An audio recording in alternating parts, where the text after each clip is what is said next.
রে আরে সজীব দেখি ফোন করছে। হ্যালো বন্ধু, কেমন আছো? বন্ধু আমি ভালো আছি। বন্ধু ঈদ মোবারক।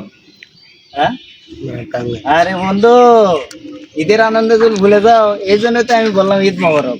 এখনকার মানুষ যে বেহুশ, সবকিছু তো মনে থাকে না। হ্যাঁ বন্ধু, রোজা রাখছো? বন্ধু আমার কয়দিন ধরে খুব শরীর খারাপ বন্ধু।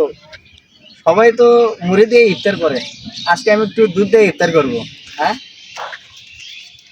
খেলাধুলা ভালো হচ্ছে না তো, যদি খায় যদি ভালো হয়। আরে লাইনটা কেটে গেল রে। ঠিক আছে, পরে কথা বলবো।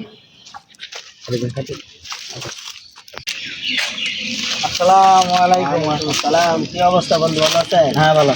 বন্ধু ঈদ মোবারক।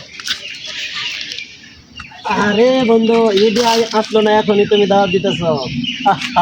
বন্ধু, এই যে নতুন কাপড় চোপড় কিনলা, ঈদের আনন্দ যদি ভুলে যাও, এই জন্য তো ঈদ মোবারক জানালাম।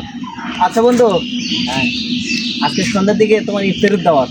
আচ্ছা ঠিক আছে। বন্ধু 1 কেজি হরিণের মাংস, 2 কেজি বাঘের দুধ, 1 লিটার মাছ, যত ফলমূল আছে, আর 1 কেজি খেজুর নিয়ে আসতে ভুলবা না। ঠিক আছে? দাও তো, দে আবার জিনিস নিয়ে আসতে বলে। বন্ধু, যদি নিয়ে আসো তা তোমার দাওয়াত থাকলো, আর না হলে তোমার দাওয়াত ক্যান্সেল। যাও গা। আচ্ছা ঠিক আছে, এটা মনে করো। ও বাংলা খাইতে চাও না?